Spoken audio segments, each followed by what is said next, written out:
नमस्कार विद्यार्थी मित्रांनो मी प्राध्यापक डॉक्टर वैभव इंगळे. तुम्ही पाहताय इन्फॉर्मेशन कट आहे YouTube चॅनल.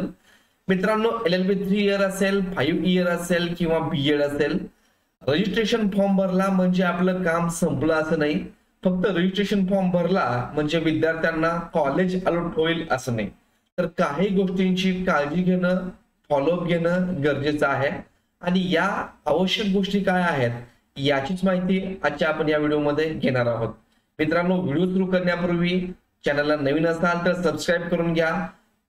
आपल्या टेलिग्राम आणि व्हॉट्सअप चॅनलला जॉईन करून घ्या. त्याची लिंक तुम्हाला डिस्क्रिप्शन बॉक्स मध्ये दिलेली आहे. तर या कोणत्या गोष्टी आहेत ज्याच्यामुळे आपलं कॉलेज हे अलॉट होऊ शकत नाही किंवा कॉलेज अलॉट झालं तरी आपल्याला ऍडमिशन कॅन्सल होऊ शकतं, या गोष्टींची चर्चा आज आपण या व्हिडिओमध्ये करणार आहोत. चला तर मित्रांनो, सुरू करूया व्हिडिओ.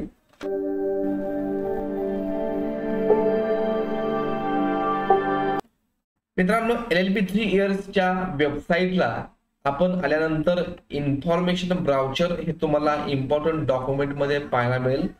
त्यापैकी 11 नंबर पेज वरती अतिशय महत्वाचं इन्फॉर्मेशन आहे. जे candidate NTA, NTB, NTC, NTD, OBC, SBC आणि SEBC कॅटेगरी मध्ये येतात तर त्यांना caste certificate, caste oblique tribe validity certificate आणि non creamy layer certificate valid up to 31 March 2025 पर्यंत तुम्हाला हवा आहे. बरेचसे विद्यार्थी काय करतात की गेल्या वर्षीचं जे 31 मार्च 2024 जे सर्टिफिकेट आहे तेच अपलोड करतात आणि काही वेळेस ई स्क्रुटिनी कमिटीमध्ये ते व्हेरीफाय देखील होतं. परंतु जेव्हा तुम्ही ऍडमिशन घ्यायला जाता तेव्हा तुमच्याकडे 2025 पर्यंत व्हॅलिडिटी असणारं नॉन क्रिमिलियर सर्टिफिकेट असणं गरजेचं आहे. आता बऱ्याचशा विद्यार्थी मित्रांचा जे SEBC म्हणजेच मराठा कास्टचे आहेत त्यांचा प्रश्न होता की आम्हाला कास्ट व्हॅलिडिटी लागणार आहे का. तर इथं सरळ मेन्शन केलेलं आहे की कास्ट सर्टिफिकेट, कास्ट व्हॅलिडिटी, त्याचबरोबर नॉन क्रिमिलियर सर्टिफिकेट आणि ज्याची व्हॅलिडिटी 31 मार्च 2025 पर्यंत असणं गरजेचं आहे. आता समजा तुमच्याकडे कास्ट व्हॅलिडिटी किंवा नॉन क्रिमिलियर सर्टिफिकेट नसेल तर असे विद्यार्थी त्याची रिसिप्ट ही अपलोड करू शकतात. इथं दिलेलं आहे, if caste tribe validity certificate is not available then candidate must upload a receipt of application form submitted for obtaining caste tribe validity certificate. ज्यांच्याकडे सध्या caste validity, tribe validity, non creamy layer available नाहीये तर त्यांनी E महासेवा केंद्रामध्ये त्यासाठी application केलेली जी पावती आहे ती देखील ते सध्या अपलोड करू शकतात. परंतु अशा विद्यार्थ्यांनी but candidates will have to upload the caste tribe validity certificate before the last date of admission confirmation of the second round of admission as scheduled in the tentative schedule of CAP. आणि जर तुम्ही पावती upload केली असेल, receipt upload केली असेल तर तुम्हाला सेकंड राउंडची ऍडमिशनची लास्ट डेट जी असते आणि तुमचा नंबर लागला असेल कॉलेजमध्ये तर त्या सेकंड राउंड मध्ये ऍडमिशन घेण्याची जी लास्ट डेट आहे तोपर्यंत, त्या डेट पर्यंत तुम्हाला अवधी देण्यात येईल, कालावधी देण्यात येईल. त्या डेट पर्यंत तुम्हाला ओरिजिनल सर्टिफिकेट द्यायचं आहे. आणि जे विद्यार्थी पुढे सांगितलंय failing this such candidate will be considered in open category for the subsequent rounds if he is otherwise eligible. जर तुम्ही ते प्रोड्यूस नाही करू शकलात तर तुमचा समावेश ओपन कॅटेगरी मध्ये केला जाईल. आणि समजा तुम्हाला कॅटेगरी मधून सीट मिळाली असेल तर ती रद्द होऊ शकते आणि ओपन कॅटेगरी मध्ये तुमचा समावेश झाल्यामुळे ओपनच्या मेरिट मध्ये तुम्हाला बसावं लागेल तरच कॉलेज अलॉट होणार आहे. त्यामुळे सर्वात महत्वाचं आहे 31 मार्च 2025 लक्षात ठेवा, ती व्हॅलिडिटी असणं आवश्यक आहे.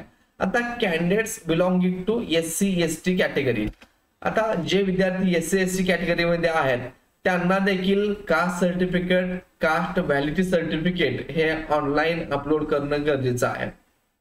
आणि यांच्यासाठी देखील ज्यांच्याकडे कास्ट व्हॅलिडिटी सर्टिफिकेट नाही त्यांनी त्यांचा फॉर्म ओपन मधून भरा किंवा ऍप्लिकेशन करा आणि ऍप्लिकेशनची रिसिप्ट की तुम्हाला अपलोड करायचे आहे आणि ते देखील सेकंड राऊंड जे असणार आहे त्याचं कॉलेज ऍडमिशनची लास्ट डेट असणार आहे तोपर्यंत तुम्हाला ओरिजिनल तुमचं डॉक्युमेंट सबमिट करावं लागणार आहे.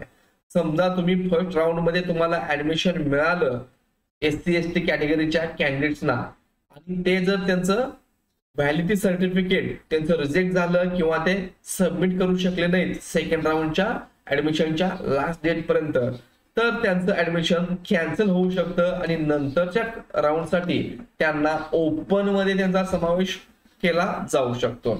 त्यामुळं जे कॅन्डिडेट्स रिझर्व्ह कॅटेगरीमध्ये आहेत त्यांच्याकडे caste certificate, caste validity certificate आणि नॉन क्रिमिलियर ज्यांना ऍप्लिकेबल आहे त्यांनी ते डॉक्युमेंट व्हेरिफिकेशनच्या वेळेस कॉलेजमध्ये देणं आवश्यक आहे. Candidates holding caste certificate from any state other than Maharashtra will be considered as open category candidate. आणि महाराष्ट्र बाहेरील जे काय विद्यार्थी आहेत त्यांच्याकडे जरी कास्ट सर्टिफिकेट असेल तरी त्यांना इथं ओपन कॅटेगरी मध्ये कन्सिडर केलं जाणार आहे. आणखीन एक पेज नंबर 21 मध्ये क्लॉज 6 आपण पाहूयात. तर हे 21 नंबर पेज मधला मेरिट लिस्ट बद्दल एक क्लॉज आहे. Merit list of all the documents verified eligible candidates will be prepared by competent authority based on the online report submitted by the expert committee and will be displayed on the website before the start of second round. Candidates who are not able to produce the required original documents at the time of documents verification will be rejected and will not be considered as eligible candidates. Their name will not be considered from generation of merit list.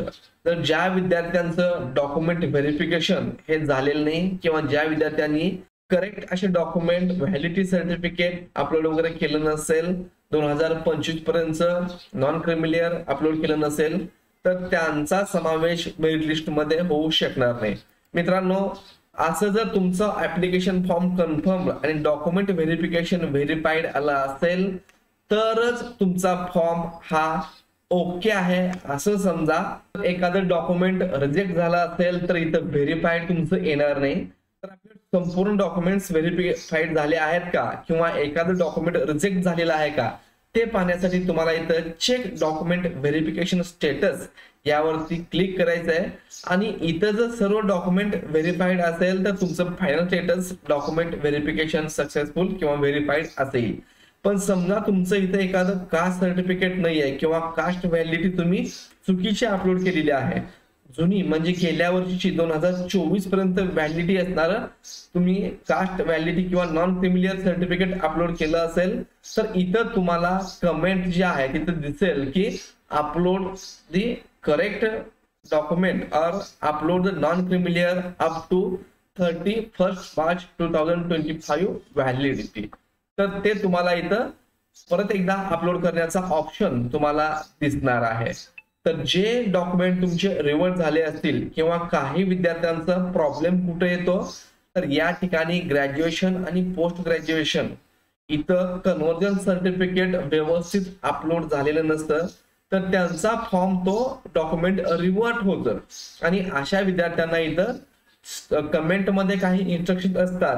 Please upload all the marksheet with along with conversion certificate. तर तुम्हाला जे तुमच्या marksheet वरती marks आहेत तशाच प्रकारचं match होणारं conversion certificate तुम्हाला अपलोड करायचं आहे. बऱ्याचशा विद्यार्थ्यांचं इथं डॉक्युमेंट रिजेक्ट होतं आणि हे डॉक्युमेंट रिजेक्ट होऊ नये म्हणून कन्वर्जन सर्टिफिकेट कसं बनवायचं आहे त्याविषयीचा व्हिडिओ कालच आपल्या युट्यूब चॅनलला मी अपलोड केलेला आहे.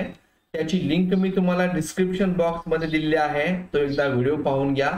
तुम्हाला जर कन्वर्जन सर्टिफिकेट जमत नसेल तर कॉलेजमधून कशा प्रकारे तुम्ही ते ऍप्लिकेशन करू शकता त्या ऍप्लिकेशनचा फॉर्मॅट देखील त्या व्हिडिओमध्ये तुम्हाला ते फाईल मध्ये दिलेला आहे आणि त्याची लिंक त्या व्हिडिओच्या डिस्क्रिप्शन बॉक्स मध्ये दिलेली आहे. तर मित्रांनो अशा प्रकारे या सर्व गोष्टी ओके असतील तुमचं स्टेटस जे आहे ते अशा प्रकारे व्हेरीफाईड असेल तरच तुमचा विचार हा फायनल मेरिट लिस्ट मध्ये केला जाणार आहे आणि फायनल मेरिट लिस्ट मध्ये नाव तुमचं आलं तरच तुम्हाला फर्स्ट कॅप राऊंड मध्ये अकॉर्डिंग टू मेरिट कॉलेज हे अलॉट होणार आहे. तर मित्रांनो, असेच आणखीन काही अपडेट असतील तर तुम्हाला मिळत राहतील. त्यासाठी चॅनलला नवीन असाल तर सबस्क्राईब करून ठेवा आणि आपल्या टेलिग्राम आणि व्हॉट्सअप चॅनलला जॉईन करून घ्या. त्याची लिंक तुम्हाला डिस्क्रिप्शन बॉक्स मध्ये दिलेली आहे. धन्यवाद.